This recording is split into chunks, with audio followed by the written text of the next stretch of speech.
My grandmother, like everybody's grandmother, was an old woman. She had been old and wrinkled for the 20 years that I had known her. People said that she had once been young and pretty and had even had a husband. But that was hard to believe. My grandfather's portrait hung above the mantelpiece in the drawing room. He wore a big turban and loose-fitting clothes. His long, white beard covered the best part of his chest and he looked at least 100 years old. He did not look the sort of person who would have a wife or children. He looked as if he could only have lots and lots of grandchildren. As for my grandmother being young and pretty, the thought was almost revolting. She often told us of the games she used to play as a child. That seemed quite absurd and undignified on her part, and we treated it like the fables of the prophets she used to tell us. She had always been short and fat and slightly bent. Her face was a crisscross of wrinkles running from everywhere to everywhere. No, we were certain she had always been as we had known her. Old, so terribly old that she could not have grown older, and had stayed at the same age for 20 years. She could never have been pretty, but she was always beautiful. She hobbled about the house in spotless white with one hand resting on her waist to balance her stoop and the other, telling the beads of her rosary. Her silver locks were scattered untidily over her pale, puckered face, and her lips constantly moved in inaudible prayer. Yes, she was beautiful. She was like the winter landscape in the mountains, an expanse of pure white serenity breathing peace and contentment. My grandmother and I were good friends. My parents left me with her when they went to live in the city, and we were constantly together. She used to wake me up in the morning and get me ready for school. She said her morning prayer in a monotonous sing-song while she bathed and dressed me in the hope that I would listen and get to know it by heart. I listened because I loved her voice but never bothered to learn it. Then she would fetch my wooden slate which she had already washed and plastered with yellow chalk, a tiny earthen inkpot and a red pen, tie them all in a bundle and hand it to me. After a breakfast of a thick, stale chapati with a little butter and sugar spread on it, we went to school. She carried several stale chapatis with her for the village dogs. My grandmother always went to school with me because the school was attached to the temple. The priest taught us the alphabet and the morning prayer. While the children sat in rows on either side of the veranda singing the alphabet or the prayer in a chorus, my grandmother sat inside reading the scriptures. When we had both finished, we would walk back together. This time the village dogs would meet us at the temple door. They followed us to our home growling and fighting with each other for the chapatis we threw to them. When my parents were comfortably settled in the city, they sent for us. That was a turning point in our friendship.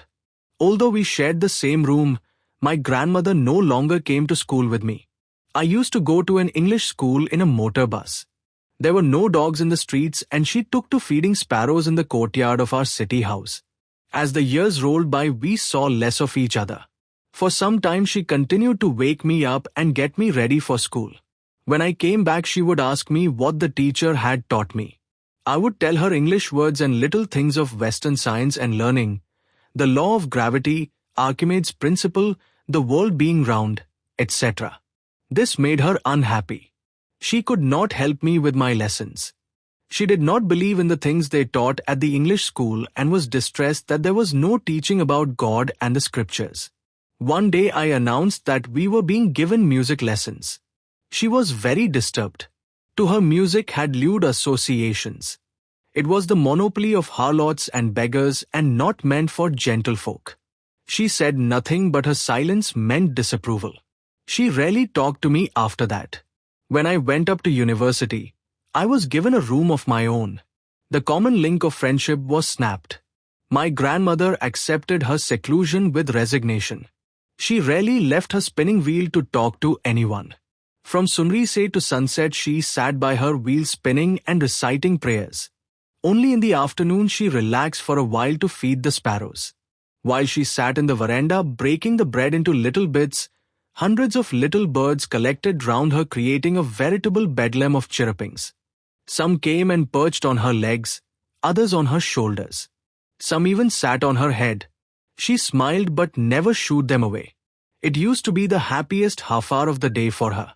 When I decided to go abroad for further studies, I was sure my grandmother would be upset. I would be away for 5 years, and at her age one could never tell. But my grandmother could. She was not even sentimental. She came to leave me at the railway station but did not talk or show any emotion. Her lips moved in prayer. Her mind was lost in prayer. Her fingers were busy telling the beads of her rosary. Silently she kissed my forehead. And when I left, I cherished the moist imprint as perhaps the last sign of physical contact between us. But that was not so. After 5 years, I came back home and was met by her at the station. She did not look a day older. She still had no time for words. And while she clasped me in her arms, I could hear her reciting her prayers. Even on the first day of my arrival, her happiest moments were with her sparrows whom she fed longer and with frivolous rebukes. In the evening, a change came over her. She did not pray. She collected the women of the neighborhood, got an old drum and started to sing. For several hours she thumped the sagging skins of the dilapidated drum and sang of the homecoming of warriors. We had to persuade her to stop to avoid overstraining. That was the first time since I had known her that she did not pray. The next morning she was taken ill.